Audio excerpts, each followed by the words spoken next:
बार भारतीय संविधान के विषय को समझने में सालों साल लग जाते हैं, लेकिन आपको चिंता करने की कोई जरूरत नहीं है, क्योंकि हम आपके लिए लेकर आए हैं भारतीय संविधान और उसकी राज्य व्यवस्था के सारे टॉपिक्स, जिनको हम आज अपनी इस वीडियो में कवर करने जा रहे हैं। नमस्कार, मैं कृतिका आप सभी का स्वागत करती हूँ प्रभात एग्जाम के यूट्यूब चैनल पर। ये एक ऐसा प्लेटफॉर्म है जो आपको मिलती है सभी कॉम्पिटिटिव एग्जाम्स के बारे में महत्वपूर्ण जानकारियाँ। अगर आप हमारे चैनल पर पहली बार आए हैं तो हमारे चैनल को लाइक और सब्सक्राइब जरूर करें और हमारी वीडियोस सबसे पहले देखने के लिए बेल आइकन जरूर दबाएं। तो चलिए शुरुआत करते हैं आज की इस वीडियो की। किसी भी देश को सुचारू रूप से प्रचारित करने के लिए एक पद्धति या व्यवस्था की आवश्यकता होती है, जिस पर अपनी सरकार निर्भर होती है। यह तो आप जानते ही होंगे कि भारतीय संविधान विश्व का सबसे बड़ा संविधान है, जिसने हमारे देश के अलावा अन्य देशों से भी कुछ अंश को समायोजित किया गया है। शुरुआत करते हैं हमारी आज की इस वीडियो की। पहले यह समझने की जरूरत है कि संविधान क्या है।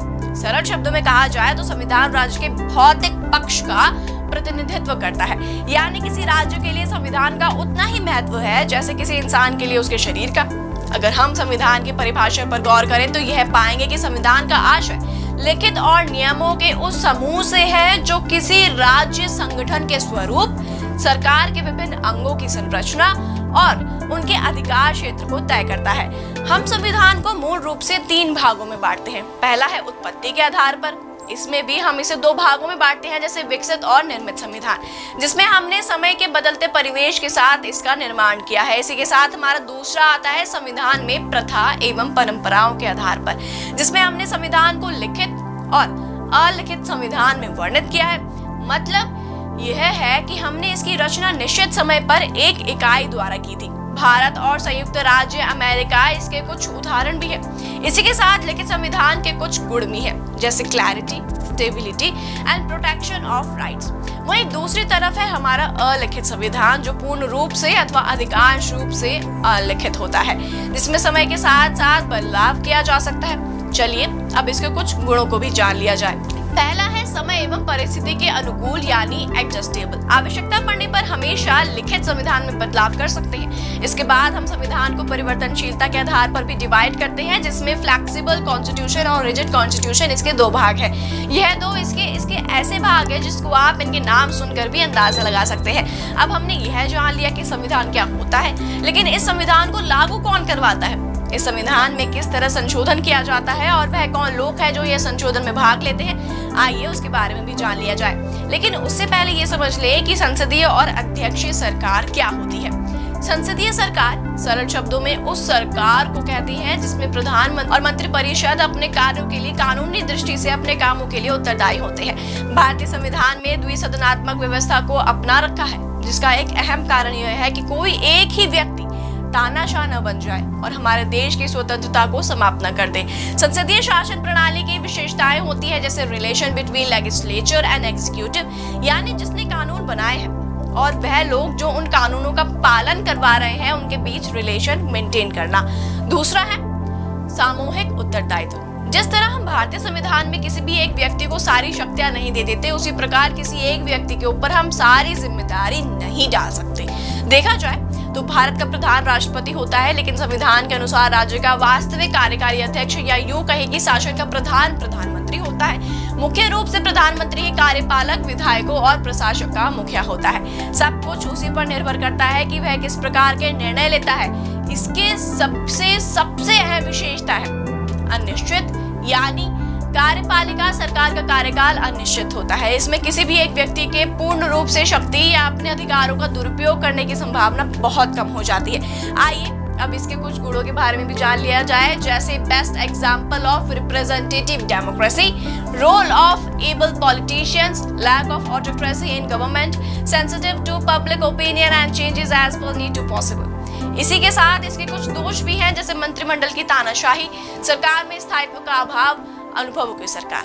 अब यहाँ हमने बात करी थी संसदीय सरकार की, अब हम बात करेंगे अध्यक्षीय सरकार की। इसका आशय अध्यक्षीय शासन प्रणाली से है, जिसमें राष्ट्र का अध्यक्ष कार्यपालिका के दायित्व का निर्वहन करता है, या यूं कहे कि उससे पूर्ण रूप से स्वतंत्र होता है। इसकी भी कुछ विशेषताएं हैं, जैसे कार्यपालिका और व्यवस्थापिका। हमें यह समझने की जरूरत है कि इन दोनों के डिफरेंस को हम कैसे पहचानें। अध्यक्षीय शासन प्रणाली में शक्ति को बांट दिया जाता है, जिसे व्यवस्थापिका और कार्यपालिका स्वतंत्र रूप से कार्य करती है, जबकि संसदीय शासन प्रणाली में कार्यपालिका और व्यवस्थापिका के बीच बिना संबंध के वह कार्य नहीं कर सकते। अब इन दोनों ही शासन प्रणाली में एकात्मक और संघात्मक शासन प्रणाली है, जिसमें संपूर्ण शक्तियां संविधान द्वारा केंद्र सरकार अथवा उसके अंगों को प्रदान कर दी जाती है। अब इसके कुछ गुण भी हैं, जैसे प्रशासनिक एकता, मजबूत सरकार, राष्ट्रीय एकता में सहायक। वहीं इसके दूसरे भाग को देखें तो संघात्मक शासन प्रणाली में केंद्र तथा इकाइयों के मध्य शक्तियों का वितरण संविधान के तहत किया जाता है, यानी दोनों सरकारें अपने अपने क्षेत्र विशेष में स्वतंत्र होती हैं। इसकी विशेषता है संविधान की सर्वोच्चता, लिखित और कठोर संविधान, सर्वोच्च संघीय न्यायालय। अभी तक हमने आपको संविधान से जुड़ी सभी महत्वपूर्ण तत्वों के बारे में बताया। अब हम जानते हैं कि संविधान का विकास किस तरह हुआ था।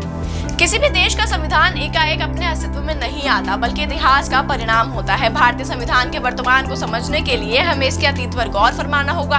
देखा जाए तो भारत में 1600 ईस्वी में ईस्ट इंडिया कंपनी की स्थापना के साथ संवैधानिक विकास की प्रक्रिया शुरू हो गई थी।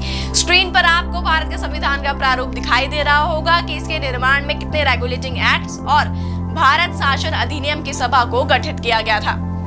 हमने आपको पहले ही बताया था कि संविधान को समझने के लिए आपको इसके इतिहास पर गौर फरमाने की आवश्यकता है। तो चलिए जानते हैं कि संविधान को बनाने के लिए संविधान सभा का गठन कब किया गया था। भारत में संविधान सभा का सर्वप्रथम दर्शन 1895 में बाल गंगाधर तिलक ने एक बैठक के दौरान किया था। 1922 में गांधी जी ने इनके विचारों को समर्थन किया। वहीं 1942 में क्रिप्स मिशन के बाद ब्रिटेन ने संविधान सभा के प्रस्ताव को मंजूरी दी और कैपिटल कैबिनेट मिशन के प्रस्तावों के अंदर भारतीय संविधान सभा के गठन के प्रस्ताव को पूर्ण रूप दे दिया गया। सबसे पहले कैबिनेट मिशन की मंजूरी के साथ सदस्यों का चुनाव हुआ, जिसमें कुल 296 सदस्यों का चुनाव किया गया था। हम स्क्रीन पर आपको कुछ टेबल्स दिखा रहे हैं, जिनसे आपको पता चल जाएगा कि किस राज्य और प्रांत की कितनी सीटों पर चुनाव किए गए थे। जब संविधान सभा का गठन हो गया तो उनके सामने एक महत्वपूर्ण प्रश्न यह उठा कि इसका प्रारूप कैसा होगा। यह सरल शब्दों में कहा जाए तो यह दिखने में कैसा लगेगा। इसलिए संविधान सभा की समितियों का गठन किया गया, जिसमें एक थी प्रारूप समिति। इसकी अध्यक्षता B.R. अम्बेडकर कर रहे थे, जिनके अंतर्गत 6 और सदस्य थे। N. गोपाल स्वामी अय्यर, अल्लादी कृष्ण स्वामी अय्यर, मोहम्मद सादुल्ला, B.L. मित्तर, D.P. खेतानी। 30 अगस्त 1947 को संविधान सभा की पहली बैठक हुई, जिसमें संविधान के प्रारूप पर 114 दिन पर चर्चा की गई थी। आइए संविधान की अनुसूची को भी याद कर लिया जाए। पहली अनुसूची सभी 29 राज्यों और 9 केंद्र शासित प्रदेश का विवरण। दूसरी अनुसूची पदाधिकारी के वेतन और भत्ते का विवरण। तीसरी अनुसूची विशेष लोग जैसे प्रधानमंत्री, राष्ट्रपति, उपराष्ट्रपति, मंत्रीगण और राज्यपाल की गोपनीयता की शपथ का उल्लेख। चौथी अनुसूची राज्यसभा में विभिन्न स्थानों का आवंटन। 5वीं ST और SC के लिए जारी अधिकार। अब संविधान बनने से सरकार की सारी परेशानियां दूर नहीं हो गई, बल्कि इसी के साथ उनके सामने एक बड़ा सवाल यह था कि अब राज्यों का बंटवारा किस प्रकार किया जाए। ये एक ऐसा प्रश्न था जिसके कारण भारत की एकता भी खंडित हो सकती थी। इसलिए इसे 4 अनुच्छेद के अंतर्गत कुछ बातों को तय कर दिया गया। अनुच्छेद पहले में भारत अर्थात इंडिया का राज्यों पर पूर्ण रूप से अधिकार होगा। अनुच्छेद 2 में नए राज्यों के प्रवेश का स्थापना का अधिकार केवल संसद को दिया जाएगा। अनुच्छेद 3 में संसद द्वारा नए राज्यों का निर्माण पुराने राज्यों के नाम से प्रकार और सीमा में परिवर्तन किया जाएगा।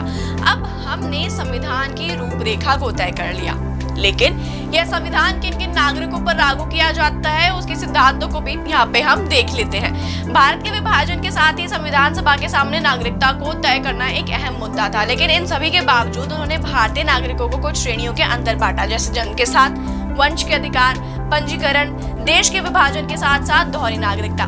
जब भी व्यक्ति और राज्य के बीच संबंधों की बात की जाती है तो अधिकारों का उल्लेख करना जरूरी है। इसलिए शांति और व्यवस्थित जीवन कायम करने के लिए लोगों के जीवन पर सरकार का दबाव होना आवश्यक है, लेकिन सरकार की शक्तियों को एक नियंत्रण प्रदान करना भी जरूरी है। इसके लिए हमारे संविधान में अनुच्छेद 14 में मौलिक अधिकारों का उल्लेख किया गया है, जो हमें जन्म के साथ ही मिल जाते हैं। हमने आपको अपनी पहली वीडियो में मौलिक अधिकारों को विस्तृत रूप से समझाया था।